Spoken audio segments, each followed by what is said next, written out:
When German soldiers surrendered in North Africa, France, and Italy, they expected the worst. For years, Nazi propaganda had painted terrifying pictures of what awaited any man unlucky enough to fall into enemy hands: starvation, torture, forced labor, and humiliation.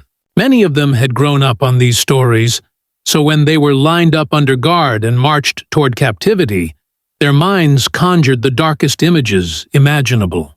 Yet, as they looked at their American captors, something didn't fit. The guards were disciplined but calm, even casual. Cigarettes were offered. Water was shared. Some guards cracked jokes. Suspicion immediately followed. Surely this kindness was a trick, a mask for something crueler waiting across the ocean. But the surprises began almost immediately. The transports that carried them were not the filthy cattle cars they expected, but proper trains and ships. They were fed well: white bread, meat, coffee, and given time to rest. For men raised under the strict rations of a war-torn Europe, it felt impossible.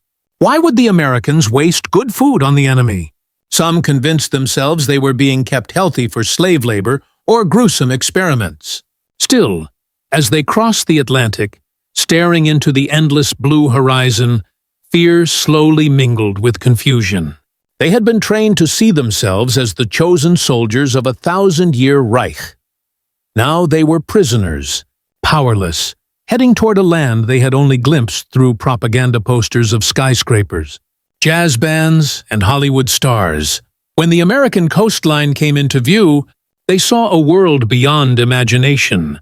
Harbors filled with towering cranes, ships, and endless rows of factories. The sheer size of it all was overwhelming. The buses that carried them inland rolled through vast fields, neon-lit gas stations, and towns brimming with life. Children waved from the roadside.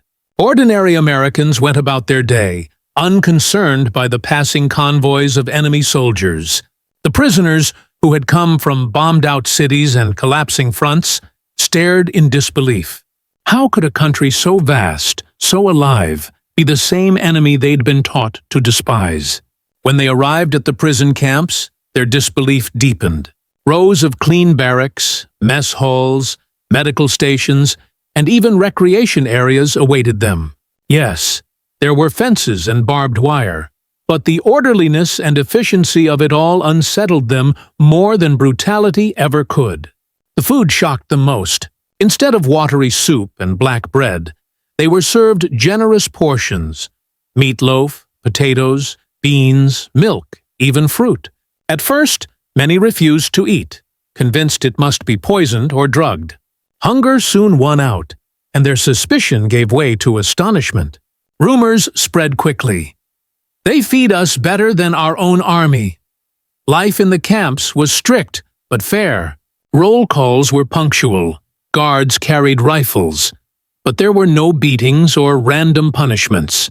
Escape attempts were punished, but not savagely. The camps ran like small, orderly towns. They had barbers, medical clinics, small libraries, even Red Cross packages filled with soap, toothpaste, and writing materials. The greatest surprise of all came when prisoners learned they could write home, and even receive replies. Letters became lifelines, connecting them to a Germany collapsing under bombs and shortages. As days turned into weeks, life settled into rhythm. Work details were assigned: farm labor, maintenance, carpentry. To men used to endless marches and frozen trenches, repairing fences or stacking hay under the American sun felt almost like a strange vacation. The guards treated them not as beasts, but as workers. Some even smiled or exchanged cigarettes. At night, the men talked quietly in the barracks. "Is this really captivity?" one would ask. Another would whisper back, "Maybe they're saving us for something worse." Yet beneath the cynicism, new thoughts were forming. Could it be, they wondered, that the Reich had lied? Recreation came next. Soccer fields appeared inside the wire. The prisoners formed teams, cheered, and laughed. American guards sometimes joined in. Music drifted from makeshift orchestras, their instruments provided by the Red Cross. the strange normality of it all felt surreal, playing Mozart and football under the flag of their enemies. The Americans, it seemed, wanted their prisoners calm, healthy, and even entertained. Why, no one knew. But then, one evening, something new happened that none of them could have imagined. A projector was wheeled in. A white sheet hung against the wall. The men were told they could attend a screening if they wished. Most assumed it would be propaganda, grim newsreels meant to humiliate them. Instead, as the lights dimmed, a flicker of motion appeared on the screen. Cowboys galloping across vast plains, comedians tumbling through absurd scenes, dancers twirling beneath glittering lights. The men froze in disbelief. The Americans were showing them movies, real Hollywood films. For the first time in years, they laughed. Laughter rippled through rows of captured soldiers who had forgotten what joy sounded like. Hardened veterans leaned forward, grinning at slapstick comedies. Others sat silent, mesmerized by the freedom and vitality unfolding before them. It was more than entertainment, it was revelation. On screen, men challenged their bosses, women spoke their minds, and ordinary people triumphed through courage and wit. It was the opposite of everything Nazi propaganda had taught them about America. Some were unsettled, even shaken. How could a nation that allowed such chaos and humor be so powerful? Slowly, the answer formed. Maybe this was its strength. Screenings became routine. Word spread quickly across camps. Tonight, another Western. Or, tomorrow, a musical. And soon the halls were packed. Charlie Chaplin made them roar with laughter. The Marx Brothers' absurdity broke down the last walls of stoicism. Westerns filled them with awe at endless landscapes and tales of justice. Musicals stunned them with color and energy, even in black and white. And romances, light, playful, unashamed, showed women unlike any they had known. Confident, independent, free. Soldiers raised in a rigid, masculine order didn't know what to make of it. Some blushed. Others were enchanted. The screenings became more than diversions. They became discussions. Men debated the meaning of these films late into the night. Why did Americans laugh at their leaders? Why did they value individual choice so highly? Why did their stories celebrate underdogs instead of authority? Slowly, quietly, the ideology that had shaped their world began to erode. Even the officers, who tried to dismiss the films as enemy manipulation, could not deny their power. If this is propaganda, one man whispered after a musical, then it's the most beautiful propaganda I've ever seen. The guards noticed the change. The hostility of new arrivals faded with time. Men who had once spoken proudly of Hitler's victory now spoke softly of home, or even of America. The more they saw of the United States, its fairness, its freedom, its humanity, the more distant the Reich seemed. Some began to fear going home at all, knowing they would return to ruin, hunger, and shattered cities. Others simply longed for peace, for a life like the ones they saw flickering on screen.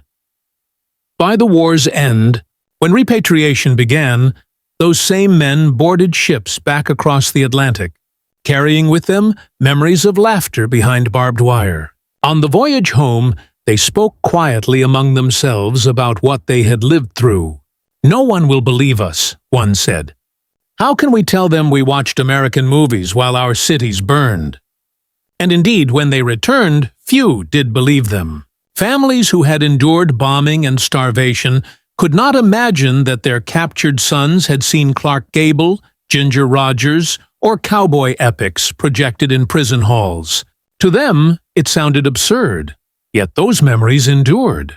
Decades later, when historians interviewed former prisoners, their voices softened when they spoke of those movie nights. They described how, for a few hours, the barbed wire disappeared and the war felt far away. They laughed, remembering favorite comedies. Some admitted the films had changed how they saw the world. They had entered those camps as soldiers of a totalitarian regime, and left as men who could never again believe so easily in its lies. In post-war Germany, As American culture began to flood the country through rebuilding efforts, former POWs became its unexpected ambassadors. They told stories of the nights when music and laughter filled the halls of captivity, when they saw that even in war, humanity could survive. The Marshall Plan rebuilt Europe's cities, but perhaps it was those movie nights that helped rebuild imaginations. For the men who lived it, that flickering glow in a dark camp became something unforgettable. A symbol of America's strange, quiet power. A nation so confident it could feed and entertain its enemies. A country that fought not just with weapons, but with stories. And through those stories, it planted seeds of doubt, wonder, and ultimately, peace. Many years later, veterans would still shake their heads and smile. "We were the enemy," they'd say, and they let us watch movies. That single act, so small, so human, had done what guns and bombs never could. It had shown that even behind barbed wire, hope and imagination could still live. And in the flicker of that light, the first fragile outlines of reconciliation were drawn.